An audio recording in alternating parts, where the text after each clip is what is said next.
But it Yeah, did. you did. Well, I didn't want him to be the big D. I'm gonna give Braden the big D the next time. He deserves it. I know. We are live. Good Wednesday evening again, everybody, and welcome to another edition of Tailgate Talk Nebraska. With us from Colorado, you've got the Brian Denton man sitting out there in Buffalo Bronco land. Yeah, his eyes aren't squinty enough. I just don't believe that he's in Colorado. I know. I think he's closer to Wyoming. And the guy who lets us down week after week is up in Lincoln, Braden Cook, here with us. But we have to congratulate him. He is now officially married. He's not just doing the planning thing. He actually has a woman at home pulling that string. Yeah. Which is why at the end of the day today, after planning all day, he goes, I don't know. No. She's at work with a gun. With a what? With a gun. You knew what you were getting into when you said I do. Okay, whatever. She's been carrying a gun for a while. That's true. I'm just happy that in that sentence you said he married her, because we didn't know for a while. It was up for debate. Live and in studio as Braden should be. You've got Jeff and myself, Derek. Good evening again, everybody. And we missed you all last week. We had a little bit of communication mishaps and people working late and everything, but we're back tonight and we're going to bring you a condensed version of NFL 2 weeks and college football. We've got some big college football games coming up this week, but let's kick it off. Week number 2 is in the books. And guys, there are some surprises out there. Let's go with the defending AFC champion Kansas City Chiefs. They lost week number 1 to the Chargers down in Sao Paulo, Brazil. And then they come back and in a good game, really. Everybody complains about the Chiefs getting all the calls, but, when the Eagles can have their guards start 2 seconds before the ball snaps, things happen. I honestly think there was such a buildup last year about the refs helping them. And then it turned out that they were. Yeah. So there was penalties that actually came out, and now the refs are anti-Kansas City because they got in trouble. They got caught. Yep. They were taking it on take. Kansas City was getting away with some shit, and they're not going to get away with it this year. Brian, you're an Eagles fan. Were they offsides? Yes. They were offsides. And yeah, think about that. Thought you were going to hold that one. But the whole talk that they're offsides every play on that play is ridiculous. That's just blowing out of proportion. Okay. Yeah, were they offsides on that play? Yes. Has it happened before and I got called? Yes. Yes. Were they offsides this time? Absolutely. But you're right. To say that it happens every time, it's ridiculous. It's an unstoppable play, and people are gonna throw shade at it. Yeah, it's an unstoppable play. Yes. Should it be banned? I don't necessarily agree it should be banned. I think somebody should just figure out how to stop it. But banning it, I don't understand why more people don't do it. But then Buffalo tried it. They're not good at it. No, here's my only take on the tush push is, I don't know if you guys are old enough to remember USC back in the day, Reggie Bush, Matt Leinart, they were playing Notre Dame. Leinart tries to quarterback sneak. Reggie Bush comes up and gives him a shove into the end zone. At that point in time in college and NFL, it was illegal to assist the quarterback. I think they need to go back to that rule. Okay, you should be able to go back. If you want a quarterback sneak, fine. Jalen Hurts, as you've always talked, Brian, he is a strong guy. He can squat. He is strong, big legs. He can drive.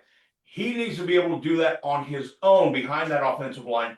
You shouldn't have Barkley and Goddard coming up behind him and just shoving him through. And that's what I think the NFL needs to do is ban the assistants by getting pushed. I don't think I would be necessarily against that because it was, like you said, it's been a rule. It was a rule. Yeah. For whatever reason, it went away. And now everybody's trying to do the tush push, but nobody does it like Philly does. No. Right. Philly's they've perfected it. They know how to do it. if they get 2 shots at it, they're not getting stopped. They're not getting stopped. But you've got a huge offensive line. They're strong. You've got a strong quarterback behind there. And then arguably one of the best offensive lines in the game. oh yeah, by far. So yes, you put that all together, yeah. but you also had Jason Kelsey here trying to protect the tush push and the safety of the tush push. Mhm. Because that's a big question: is how is the safety of the tush push? Now, Kansas City tried to stop it in the Super Bowl, and Chris Jones turned himself sideways and leaned in, and they tried to push Chris Jones' body into the crowd to stop it, slow it down, and he ended up missing half the game. Yeah. No. Now, But yeah, I can. That was see because of how he tried to do it, but that was their thought. It was worth a try. Too bad it hurt their best defensive player in the process. He Right. wasn't the same rest of the game. Well, then you have weeks like the one, was it Washington? There was 5 offsides in a row because they were trying to jump it every time. And then you just get to the point you're like, this is like, come on, like, let's play football.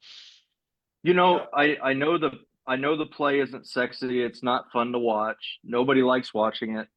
But they found a wild card that nobody can stop. So do you really want to punish a team for finding something that nobody can stop?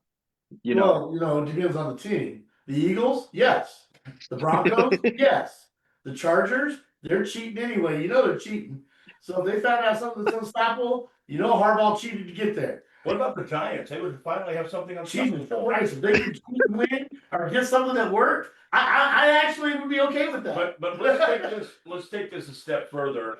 You guys saw the Bengals and Jaguars game Sunday. Jake Browning scored that last touchdown, and you saw him go up over the top of the pile to get that touchdown. But look what happened. One of his guys came and picked him up to throw him up there. That's where I'm saying, now, see, that used to be way illegal. Yeah, you gotta take that out of football. And they still got it where you can't step on the guy in front of you to get leverage to on go a up. field goal kick or something like that. Yes. No, even on a quarterback sneak, Right. he's not allowed to step Right. up on the center and jump. But one of his tight ends or somebody came in and literally picked him up to throw him up Basically over the top of the thrown him pile. Yeah, I mean, Walter Payton did it on his own. But let's move on. Let's talk a little bit about the Chiefs. And, Rashee Rice, he's out. He's suspended for a few games.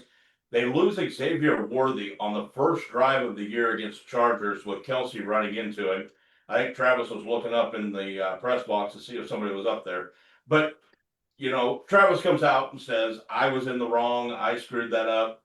But you talk about a quarterback that is trying to put a whole program, a whole team on his shoulders right now. Mahomes is doing everything. And, that game against the Eagles, the Chiefs were going down to tie that up or take the lead, I believe. And he put that ball right on Kelsey's hands at the goal line and bobble up in the air. Philadelphia picks it off, takes it all the way back, takes a 10-point lead. And at that point in time, it was kind of, Too late. It was over. I mean, here's the deal. They had a really good team, and Andy Reid, he was getting the best and the most out of all of his players. Mhm. Now they got distractions. They got a lot of different things going on. They got injuries that are coming into the beginning of the season. It's not a good football team at this point. They're not playing well, and they have a couple of all-stars that think that they can manhandle the situation. This is the NFL. Everybody's good in the NFL. Mhm. You can't. One guy cannot force you to win. Right. One thing that's it can happen. it's a big problem for Kansas City that Mahomes has been their leading rusher this season in both games. Absolutely. That's not a good scenario. He runs just a little bit faster than molasses. Where have Pacheco and Hunt been this year? I think Kareem's looked better than Pacheco so far this year. And, Pacheco the last couple of years was their bell cow. Yeah. He ran angry and he was looking to hit people and run them over. Who knows? He might be doing Taylor Swift's best friend. Yeah. Because he's getting soft. Well, so do you think it's more on their offensive line than it is anything? I don't Yes. think it's on the interior. I think it's on their tackles. Our tackles are we're gonna know terrible. a lot more about who Kansas City is after this weekend. Because you got 2-0-2 teams that haven't proved anything going against each other to see who the worst is. And, Kansas City's going to come up on losing it again, be 0-3. And then who are we going to blame? I thought they were playing the Giants. They are. Well, okay. They absolutely are. So Jeff, they don't have Daniel Jones anymore. But speaking of Oh Daniel my Jones, God. Yeah. what happens when Yeah. Danny Dimes goes to a team that has some offensive weapons and has some talent, and he's 2-0 with the Indianapolis Colts right now, Yes, he is. and made The Miami stupid in week 1. Yeah, Miami's not a good team. And the Broncos, that game, that was kind of a iffy call at the end on the field goal. They did touch the center, but that rule is kind of getting a little out of hand too, I feel. And Colts 2-0 under Danny Dimes. The Colts haven't I got punted all season. none of that. Let's talk about our undefeateds. The AFC, they're pretty straightforward. There's one in each division. You got Buffalo, you got the Bengals, who are in complete disarray with injuries, They're in trouble. including Burrow, but yet they're still 2-0. Browning came out and did his job. They know that's not sustainable. They're looking in for other options, but they're not going to get Burrows back till December earliest. Then you got the Colts, like we just talked about, Danny Dimes, been a resurgence, and then you got the cheaters, the Harbaugh over there at 2-0. I mean, that's crazy that the AFC is unfolding like this. The NFC, they have the Eagles, the Packers, and the Bucks all undefeated. And then the whole NFC West, the 49ers, the Cardinals, and the Rams are all undefeated down there. The Seahawks are the only team out of that division that Yeah. Well, they don't count. The Sea Chickens? they're 1-1. Yeah. They beat Aaron Rodgers. But I would say the biggest surprise to me is the AFC in this deal. Like, who would have thought Indianapolis would be undefeated at 2-0, and look how they have. They haven't punted all season, and they did that against the Broncos defense, which the Broncos defense is not bad. right, No. I don't know. I wasn't expecting it. That's for sure. I'm saying this. Last year, Saquon leads the Giants, goes to the Eagles, rushes for 2,000. Danny Dimes goes to the Colts this year, and look what he's doing. I mean, He's gonna throw for 4,000. I'm not saying anything about the You Giants. are. You're What saying I'm saying is their general manager, all three of you motherfuckers. Haters. the general manager of the Giants needs to take a long look at what he is doing, because that guy is, I think he needs to go. The general manager definitely needs to go. Yeah.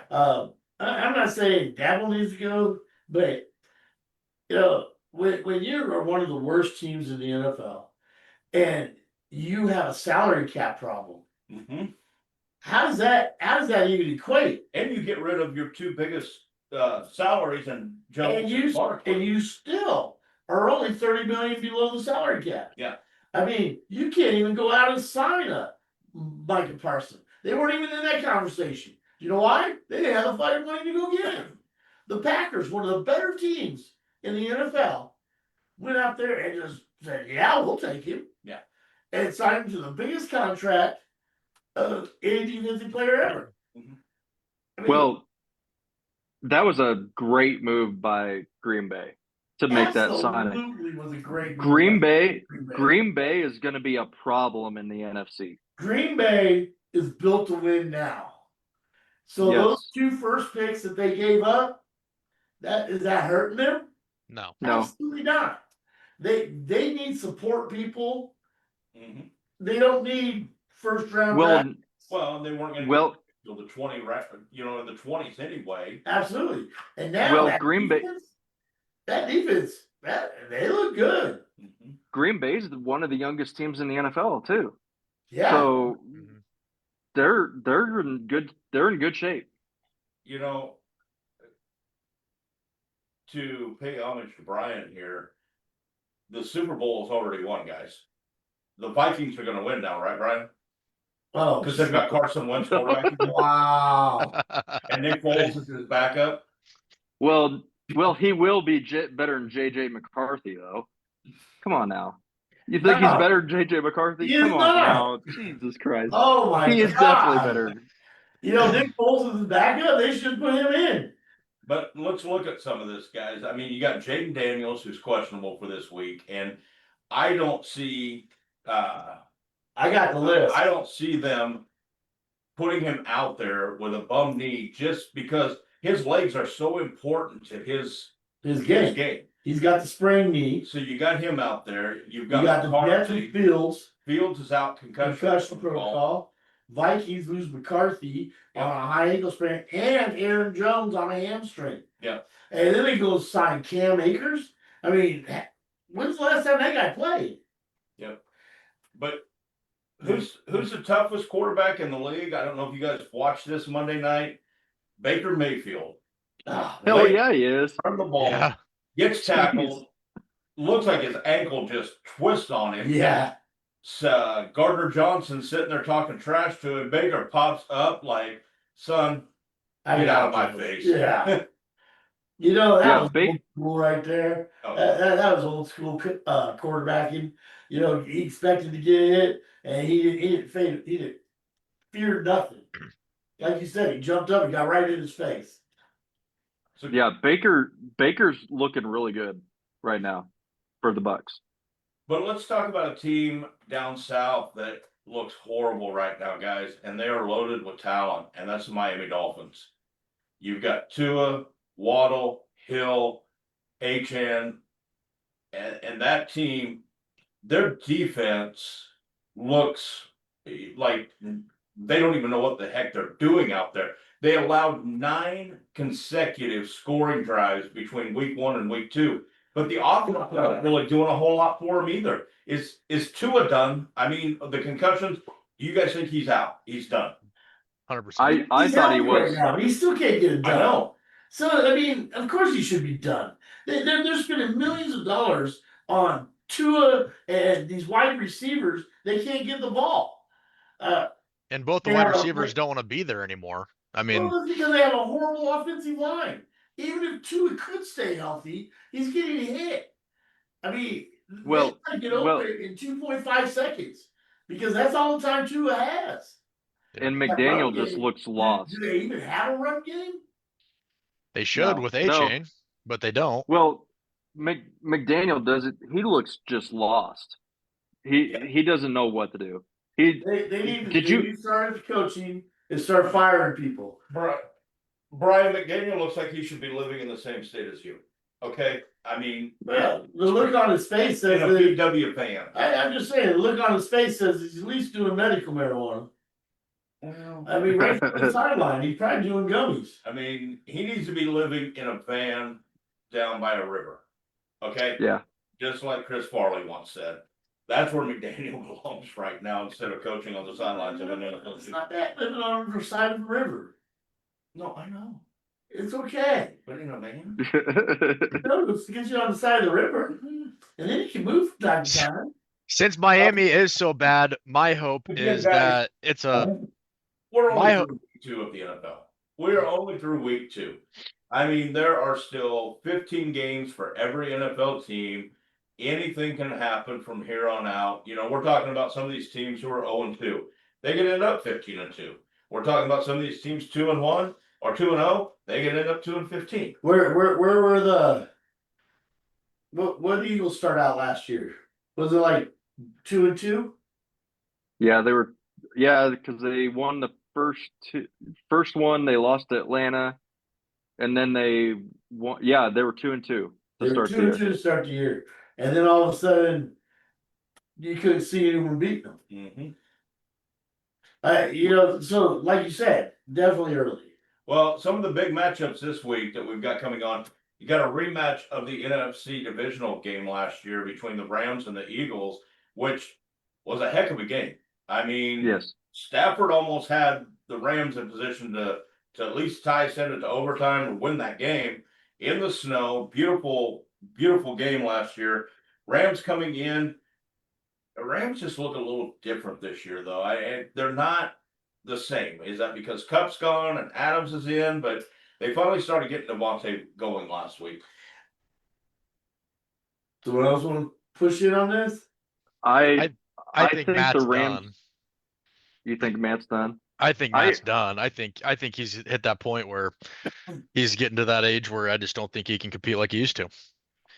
We saw that when he got traded from Detroit. We thought there was a still coming, and he did for a year or two. But I think you need a new man behind the. Be an Eagles person, Mhm. and I think Rams are gonna win. What about you? I've not been impressed with the first 2 weeks for LA. I really haven't. But you know, the Eagles struggled against the Cowboys, which they shouldn't have. That game against Kansas City, I think that turned on that Kelsey bobble into an interception. I think it might have been a different game had that not happened. I think Philadelphia wins this one somewhere between 3 to 6 points. I don't think it's a blowout. I think they'll keep it close, but I'm not sold on Stafford. I'm not right now. What does Philly do though? They just win. It doesn't matter. They don't look great every year or every week, just like last year. Yeah. Just like last year. Everybody's like they're just squeaking by. They're just squeaking by. Go. Hey, they got a Super Bowl. And They went through got that. Super Bowl. Well, They went got more than one now. through that. They went through that playoff stretch and looked really good, like in the playoffs. So who cares? No, Washington As did long as all they the win, dirty work. they would Yeah, still won it. they did. They- Washington did all the dirty work. well, you go from the city of brotherly love, where a Los Angeles team is playing, and now let's transfer to the city of Angels and SoFi Stadium. And it's a 2-0 Chargers going against a 1-1 Broncos team. And, you know, Justin Herbert has looked pretty good this year. You know, this is a game that Jeff will not watch. I will not watch because unless I get a phone call from Al Qaeda and they tell me that they're gonna bomb the stadium. I'm in. I'm gonna watch. If let's political violence might happen there, someone might show up there and all sorts of shit might let loose. I mean, if the whole stadium could collapse, I'd watch that. But I don't think it's gonna happen, which means I'll be tuning into something else. So, Friends rerun. what do you guys think? Can the Broncos go into SoFi and beat the Chargers? The I way don't the think so. Broncos look right now, no. Yeah. Bo Nix I think the was Chargers. what he did last year. Yeah, he needs to figure out what he's doing. The defense is going to keep him in the game. They will, but the Chargers look good. They look really good. It's a Harbaugh team. I mean, they're gritty. They play really good defense, and they're going to be in the quarterback's face. Mm-hmm. And Herbert's looked good this year. I think Justin's having his best year yet. Well, Herbert's finally got a coach that understands how to put him in a good position. Yeah. Yeah, the Chargers are in a good spot. I think That them hurt. starting the Chargers starting 2-0 definitely puts them on, but their travel schedule. I just think their travel schedule is going to get to them because they travel so much. They have 5,500 miles in their travel schedule. Do you That's know the tough. good thing about that travel schedule is for the Chargers though?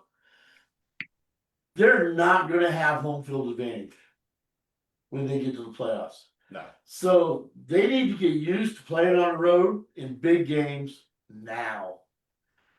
I don't know. The way Denver looks, I think Chargers win that division for sure. Not disagreeing. But I think the Chargers will win that division. I think they're a 3-loss team at this point. The Chargers. Well, maybe. That's going a little far. Come on now. If they're a 3-loss team, they could be in line to be the number 1, number 2 seed. They've looked the best of anybody in the NFL right now. Stop. In my opinion. Everyone's gonna figure out how he's cheating. They'll figure it out because it's the NFL, not the NCAA. I'd say the team that's looked the best in the NFL so far this year after 2 weeks is Green Bay. Absolutely. Them two. Them You- two you- look really good. You want to pick your Super Bowl picks again? Because I got Green Bay in my Super Bowl picks now. I mean they look good. Yeah. It's hard to pick something bad out of them. Well, Yeah, I'm not both- battling two of What those I'm teams. what I'm saying is both. If I was to coin flip, either one of them teams look the best in the NFL right now. No, not coin flip. You got to put $100 on it. To me, who you picking? To go to the Super Bowl or win it. No, to win this game this weekend. The Chargers. Really? Yeah, Denver don't look good. I'm telling you, Denver does not look good right The now. defense looks okay. Their offense Yes. is stagnant. I mean, they are Yes. stagnant. If they get their offense figured out, then yes, they have a You know what shot. hurts But me the most about this game? Somebody's got to win. Well, there's that, but on the other hand, I realize that there more than the Broncos. I hate the Chargers. I hate Harbaugh more than I hate the Denver Broncos. What if John Elway is still quarterback? Oh, I that swing me right back over the Got it. Chargers. Yeah. Well, another game, two Talk top about no teams out of the coverage. NFC West. Not saying anything yet because, as I said, it's still early, but my pick to win the NFC West this year, the Arizona Cardinals, starting off 2-0, travel to San Francisco, and the 49ers, who have kind of squeaked by a couple, and I'm not saying the Saints are a very good team, because they're not. They're not. But no. your Purdy is gone. Kittle is still out, I believe. Ayuk is gone. You get rid of Debo. That Niner team is one injury away. He wears number 23. hold on, being done. Now hold on. Who's the backup quarterback that's going to be taking snaps? Big Mac. Yeah, Mac Jones. He played last week. absolutely. They're not done. They're not done. I said they are done with one injury to number 23. C-Mac goes down. But his That's a he- foregone conclusion. It's not a matter of if. win. It's when. When does he go down, and is it prolonged? Mhm. You know. yes, because his calf injury's been lingering. Yeah. It's still lingering there. So I don't think it's going to As be long. talented as he is, he can't stay on the field. Yeah. He's So, like Troy Polamalu. Troy Polamalu was extremely talented, but he couldn't stay on the field. It gets to the point where you just got to cut the ties eventually. Yeah. Because why pay him this big money if they don't stay on the field? Doesn't make sense. that's what we thought about Barkley. Look how that worked out. No, Dave Jones stayed on the field. No, they put Tommy DeVito in. Yeah, Yeah. and he was almost as good. Well, one more big game, and guys, if you go back to a year ago, there were a lot of people that would have said this could be the Super Bowl. Monday night, Detroit at Baltimore, and Both of them have a disappointing loss. 1-1 on the year. I mean, the Ravens just let Buffalo take that game from them. No, Buffalo took that game from them. No, they didn't. Yes, they did. Fuck that. Oh, The- Jesus Christ. The Bills. Baltimore made the same mistakes they made in the playoffs last year. They took the ball out of Derrick Henry's hands and stuck it in Lamar Jackson's hands. And as soon as that happened, Buffalo went to work. And Josh Allen showed why he's the better quarterback of the two. That proves right there they let him have it.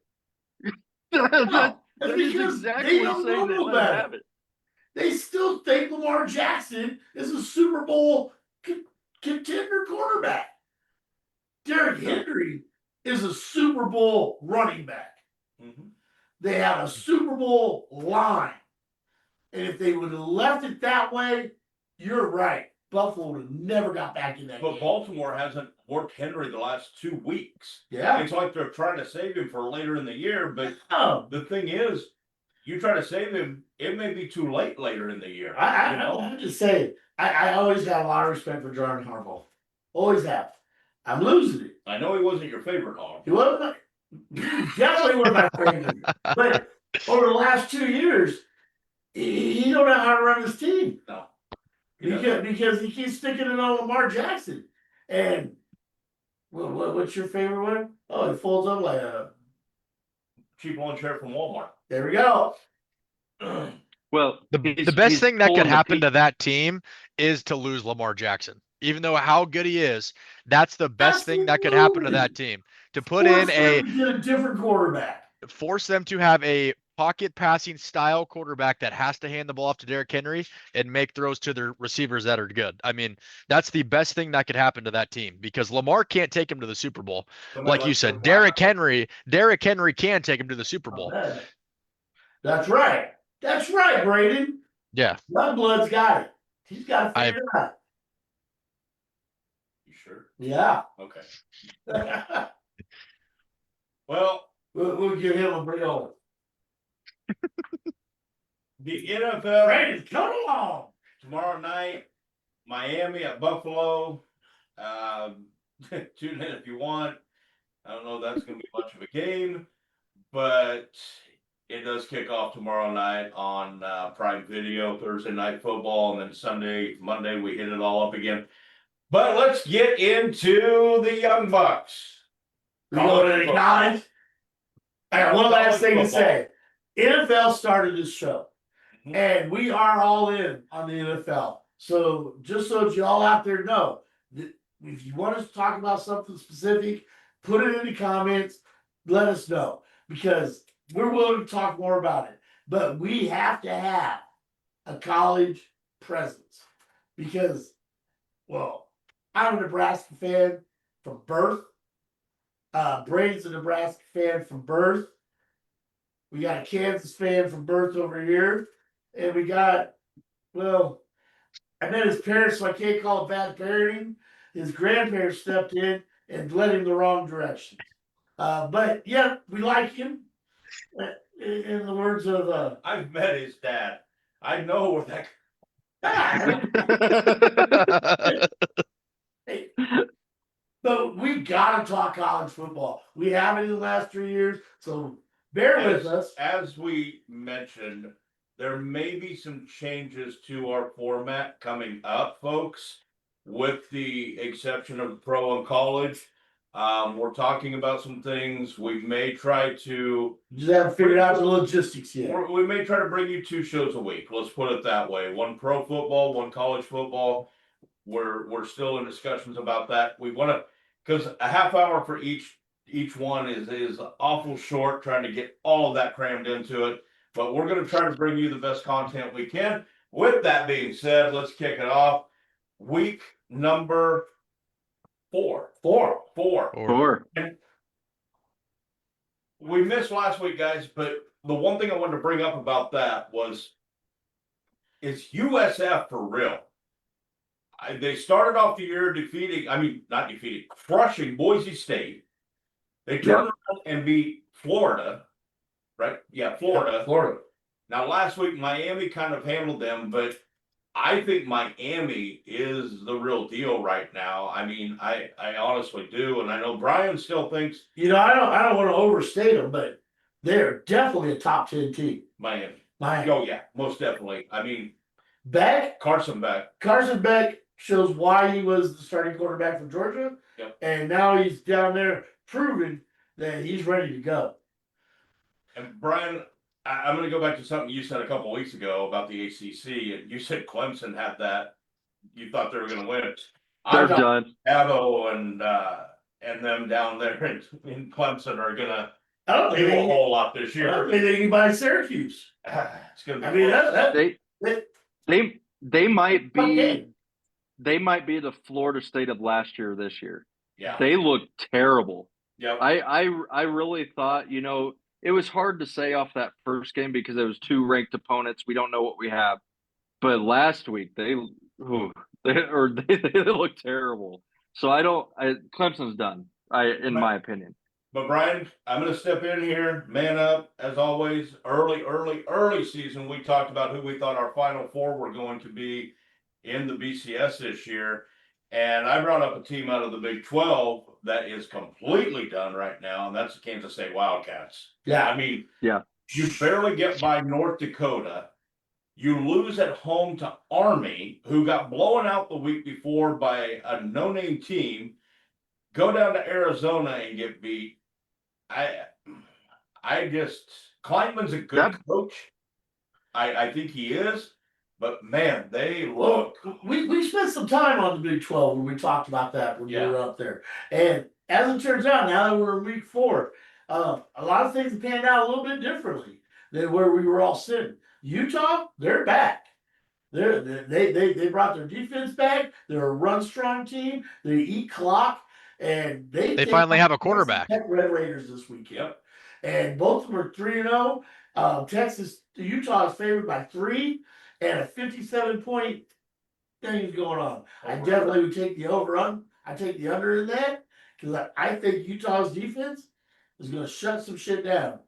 For those of you out there who don't know, if Nebraska's playing a big game, Jeff will try to rush through the other games that we're going to talk about, so we have more time to talk about Nebraska at the end of the show. So that's why he's bringing up the Texas Tech Utah game, which was my next game to talk about, but that's why that happens. Because he's like the kid on Christmas Eve on these games, and he wants to get through all the little stocking stuffers and everything else and get to the big presents over in the corner. But we have to talk about the Big 12 because the Big 12 is making a presence of themselves. Now, you talk about Utah, you talk about Texas Tech, and I'm just going to throw out there, I'm not saying that they're going to win the Big 12. Kansas went down to Missouri and actually put on a good. They put on a good fight. That was a good game. They were in that game. Missouri in the SEC now, and Missouri's picked, in the middle of the pack of the SEC. And that game wasn't over decided until like late in the fourth quarter. Missouri put a touchdown up to take that one out. I think Kansas can make some noise in the Big 12 this year. Derek, I felt so bad because I texted. I was watching the game, and I was like, "Look at Kansas go!" And then all of a sudden it went downhill. I was like, "Oh fuck!" When Oregon was playing Oklahoma State that night, I was going to say, "Look at Oregon go," but I knew it wasn't going to change that outcome. So, but yeah, it was just one of them things that I don't know. I thought Kansas put up a really good fight in that game, and I think it really showed that Kansas is not going to be a shoe in or a shoe away this year. They're going to be in that. They're going to be in that talk. So, well, let's go 2 weeks ago, Oklahoma, Michigan, and big game coming in. Underwood, freshman quarterback, playing down at Oklahoma. And Oklahoma kind of controlled that game from start to finish, I felt. I really do. Now Oklahoma will be hosting Auburn this week in a battle of top 25 teams. And do you guys think Oklahoma's back? Are they back on the map right now? Or are they just kind of a facade? They have the quarterback to be back. That quarterback of theirs is good. He's in the Heisman watch. He's really good. And against Michigan, their defense looked really good. But then again, it's a freshman quarterback. I think they could be back. I think they do. They finally have a guy leading the offense, and that looks really solid. I think the SEC proved last year they were down a little bit. I think they're still down from being the over controlling group, which gives Oklahoma as good a chance as anybody. And Auburn's not a bad team either. Auburn's not a bad team. But Oklahoma is a 6.5-point favorite. Yeah, they are playing at home at Norman. Yep. So, Scooter Sooner. Really, Boomer Sooner. Boomer Sooner. Yeah, Boomer Sooner. Scooter Sooner. Yeah, that's the name of the wagon. Yeah. Go back to the Jayhawks now. They host West Virginia this week, and I think Kansas is like a 12.5-point favorite in that game. But West Virginia coming off a big win against Pitt last week, and now they're opening up Big 12 play coming into Kansas. Do you guys think West Virginia is going to be anything this year, or was that win against Pitt just kind of like their big game for the year? It's a backyard brawl. I don't think West Virginia ever is I think they're more of a basketball school than a football school. When they joined the Big 12, Remember they had like a, what was it, 10-2 season, Mhm. and then they joined the Big 12, and they couldn't even make 5,500 that year. Because Hey, but Pat McAfee went there. I'm just saying, they West Virginia's not a football school. Braden, I- FTP time. Your stepdad, South Carolina's Gamecocks, go in to play the Missouri Tigers. Does South Carolina have a shot going into Missouri, or do you think Missouri handles that? Missouri is, ranked, South Carolina not. I What do think I think Missouri handles them, but it's a whole different story now that Lenora Sellers is out. I think Lenora Sellers is that whole offense, and Yeah. he's a stud. He goes out last week, they lose, and losing him's a big loss for that offense. And I think Missouri takes care of business. But Missouri's a 10-point favorite. Yeah. I mean that. A big reason Well, because Lenora Sellers is out. If you absolutely. have that guy in, that's a I shootout. think it went from 3 to 10. Yeah. The loss. Yeah, without Lenora Sellers, they're nothing. They truly aren't. But Mizzou, on the other hand, they're a solid team. They are. I mean, they're not great at any position, but they're solid at every position. Yep. Brian, I'm going to go to you. I was a little not upset, but disappointed that College Game Day selected this game to go to this week. Yeah. You've got 1-2 Florida, who lost to USF, going down to Miami to play the Hurricanes, 3-0 Hurricanes, who destroyed USF. Do you think this is a game? I mean, much of a game tonight, or is it pretty much over? I think I don't think Florida's very good. I think Miami's just going to romp them. I don't think it's going to be much of a game. And with Florida's schedule, on the bus. Florida's schedule, they could not win a game all year. They could lose out the rest of the season. They have a top 25 opponent about every week. Yep. Well, we'll stay in the Big Ten. And if you would have told me last year or 2 years ago that this was going to be a top 15 matchup, Jeff, Illinois traveling to Bloomington to take on Kurt Signotti and his Indiana Who's Your Daddies.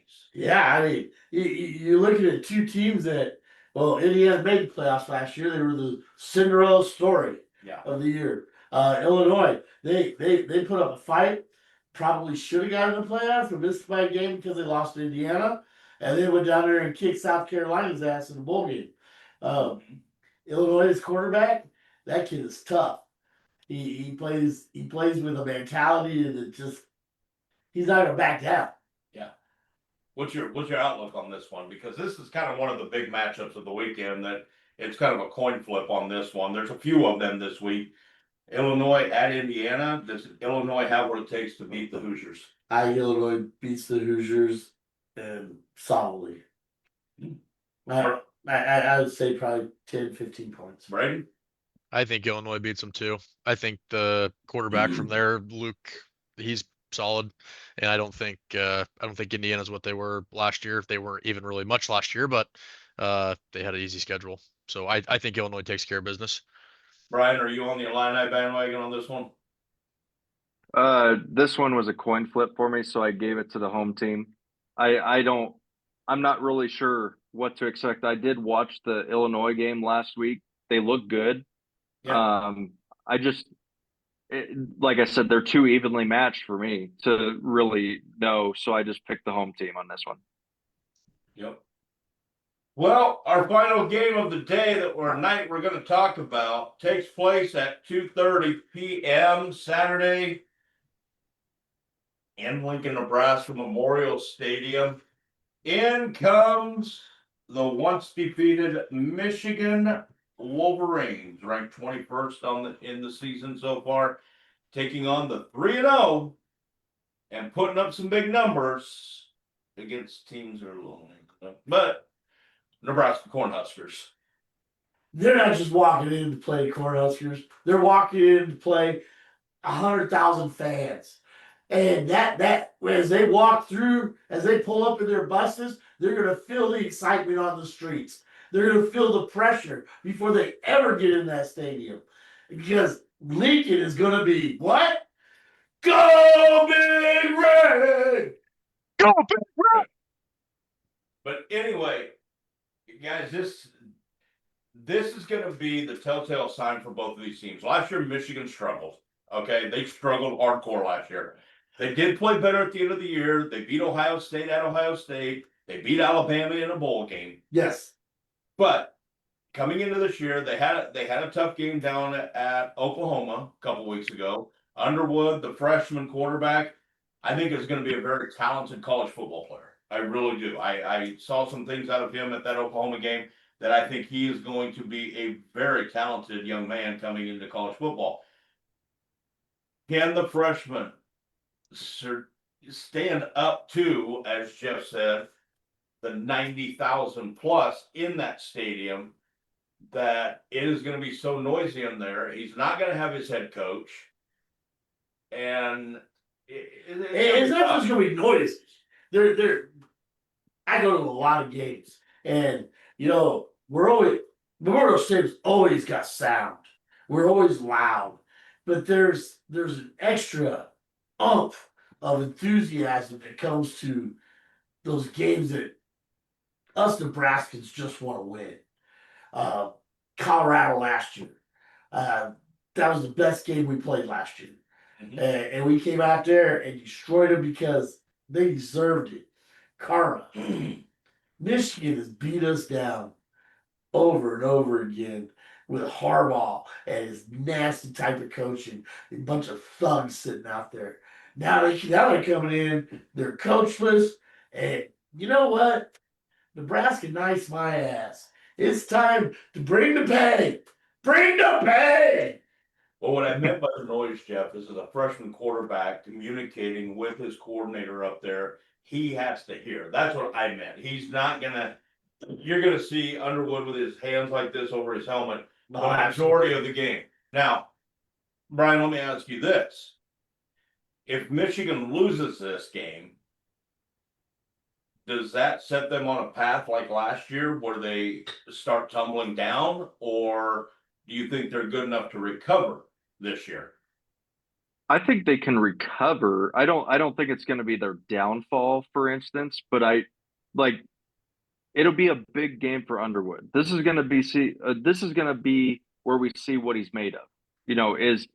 Is he going to step up to the challenge?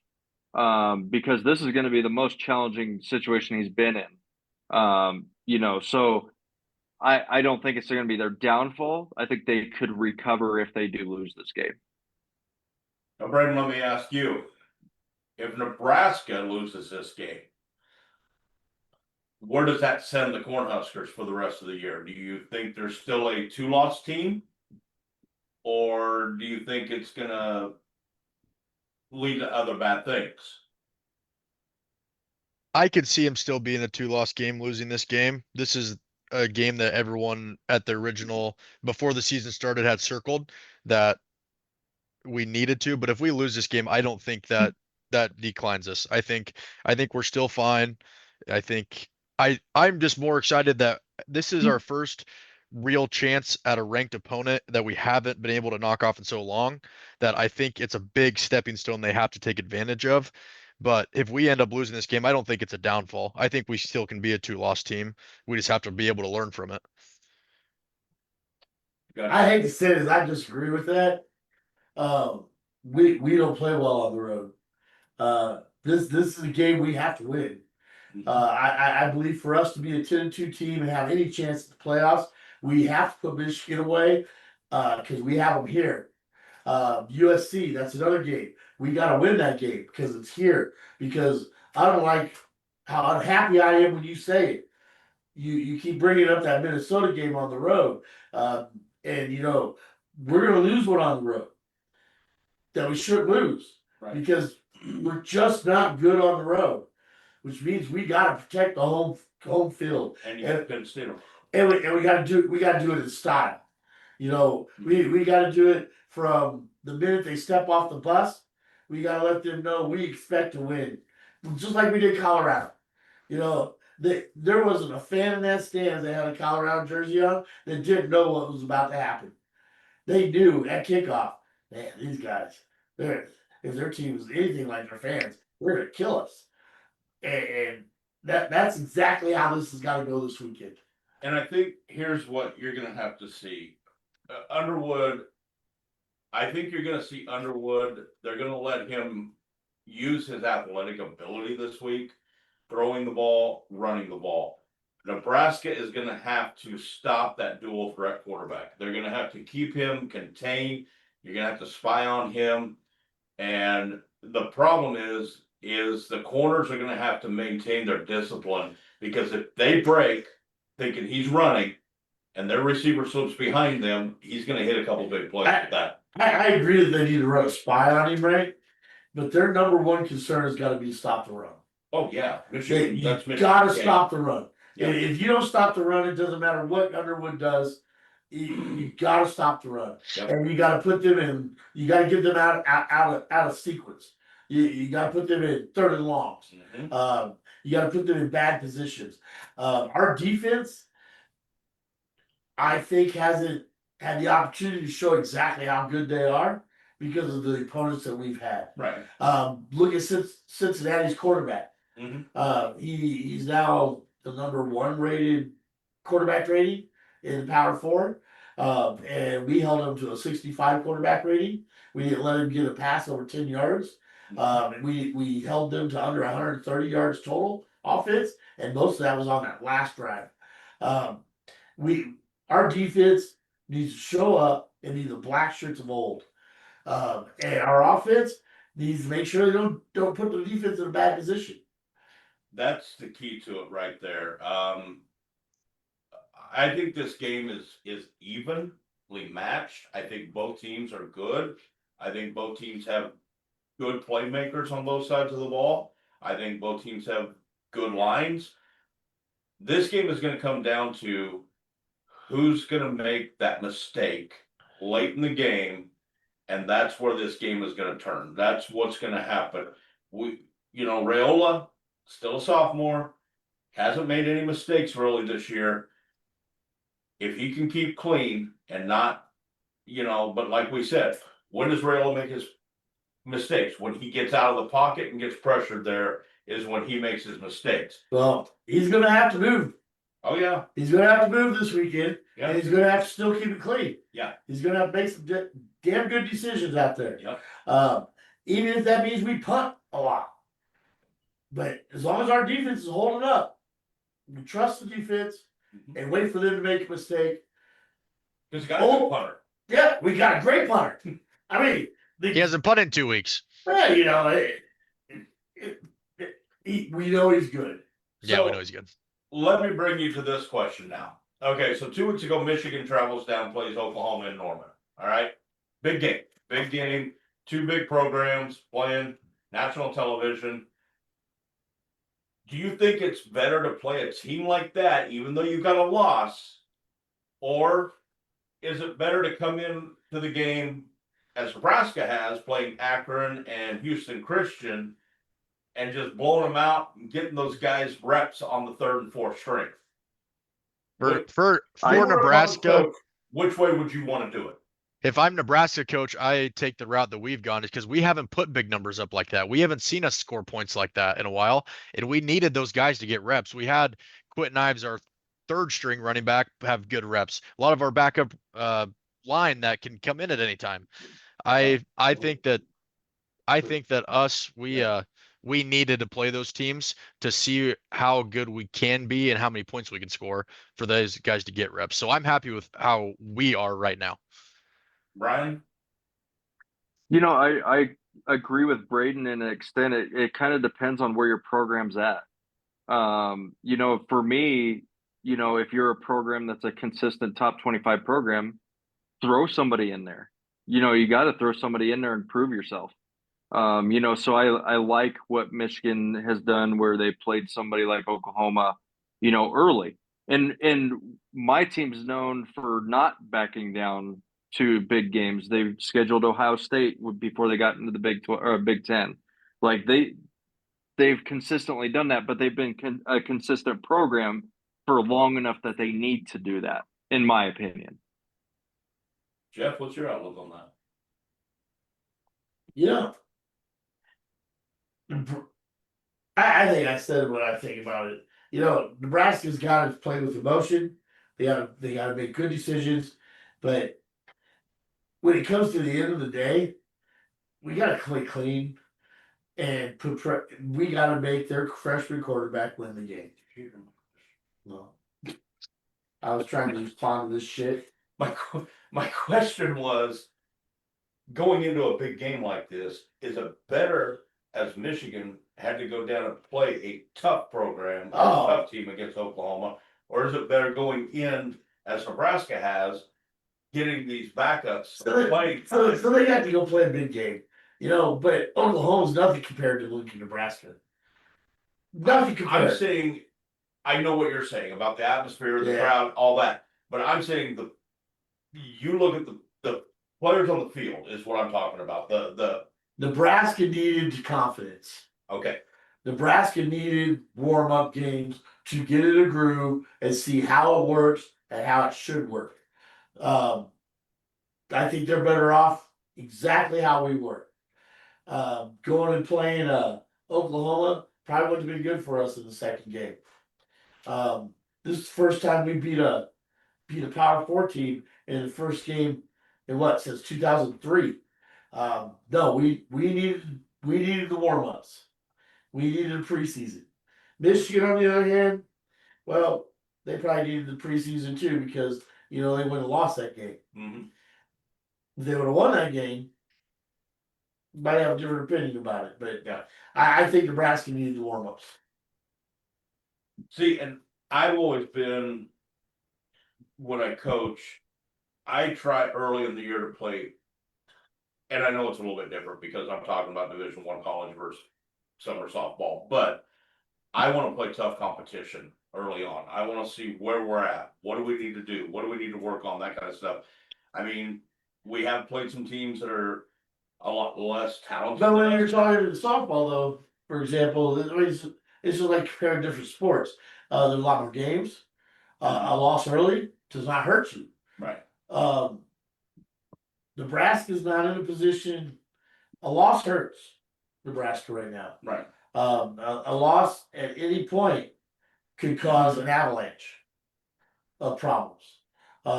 They have to give good vibes for a while. They gotta get this fan base behind them, and they need a signature win. They need this. This is not a team that's perennially good. Your softball teams were perennially good. You were looking forward. No, you were looking towards the bigger tournaments. Yeah. At the end of the year, that's why you wanted to play big at the beginning because you were looking at the end of the year. Yeah. Nebraska, we're looking to get to the end of the year. Sure. Goddamn, we have beat a big team. We have beat a big team. Well, let's go with it. Brayton, I'm going to start with you. Prediction and score for Saturday in Lincoln, Nebraska. I'm going 28-24 Nebraska. Okay. Brian? I think Braden's pretty close on that score. I would go 24-21 Michigan. Just because this is what I'm going to say. This is the game that Nebraska needs to prove to me they can win it. They need to prove they can win a big game to me. And it's going to be a close game. I don't see it being a blowout. So you got to be both. Why we do this, so everybody can throw their opinions out there, whether you like them or not. We saw what happened the last time, so okay. Now, I will say this, just to follow up that point.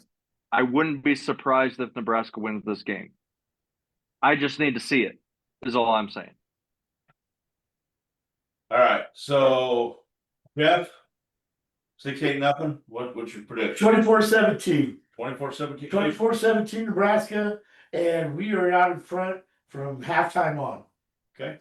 I do think Michigan scores first, but I think we take over by halftime, and I don't think we look back and go Huskers!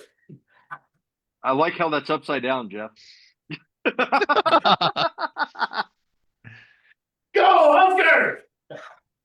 So, like the Illinois-Indiana game, this one was a coin flip toss-up for me too. I want to say That said, wait, hold on one second. We didn't say this. Las Vegas thinks this is a toss up too. I know. It was 1.5. Now it's 2.5. Their over under is 45.5, which means they're expecting a defensive game. Yep.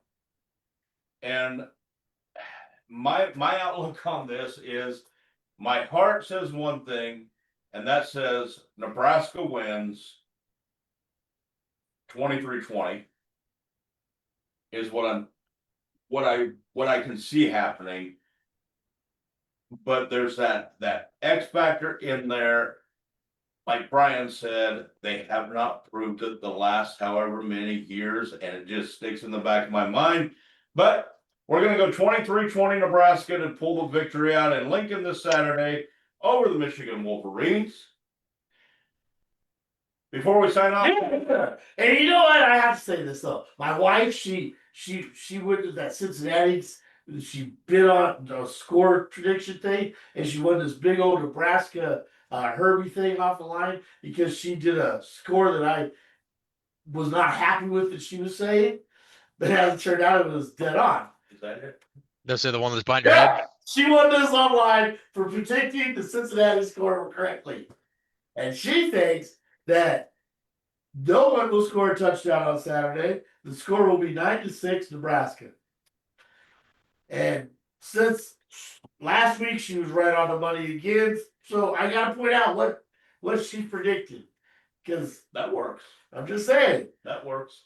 Well, guys, before we sign off, I gotta send a shout out. I'm not sure if she tuned in tonight. I got to see one of my favorite Husker volleyball players today. She brought her vehicle into me. Lady Choboy, one of the most exciting young players. She is electric when she gets on that court. Nebraska volleyball, they are walking through people this year. I love it, even though it's a 5-setter. She goes, everybody told me last night they were nervous watching us. She goes, I was out on that court having fun. She goes, I wasn't nervous one bit. I love her. She is such a great young lady. She was in today. We talked for quite a while, and I just want to give her a shout out. She said she was going to try to tune in. They didn't have practice today. She said, thank goodness, because they've been going straight for the last however many days. Laney, if you're watching, kid, I love you. Good luck the rest of the season to you and all your teammates. And We gotta point out some of this stuff, you know. Yeah. Zach, the Colorado fan that Brandon brought into our fold, who's been a week in, week out, thanks since he started. He says 20-16 Huskers. I'm assuming that's because he realized what we did to his Colorado team last year, and it's the same type of game. We got Justice Sass saying 23-15. It's kind of an odd score, but on the other hand, hey, Huskers win. Huskers win. Brian, you're the only one. How do you feel? I'm just saying, prove it. That's all I'm saying. I think you feeling safe because you're all the way there in Colorado. like I said, I'm on the fence with the whole thing. I want to watch the game. I believe it's going to be a good game. I can't wait to see it. A lot of great football coming up this weekend. I'm gonna be in the stadium. I'm gonna be there. And I'm gonna be go big red. Go big red. You know, if you were here, Braden, you could say it out loud with us without that microphone. Anyway, That's fine. Go big red. I'm louder like this. always, it's a pleasure hanging out with you. To all of you who are watching us tonight, remember, we are trying to get to 1,000. We're trying to get to 1,000. If you're on Facebook watching us, go up, hit the invite button, the share button, share it to all your friends. Share it to everybody you know how to. Try to get them on here watching us. We're still shooting. I think since we skipped a week, we get to go 1 week into October on the green shirt.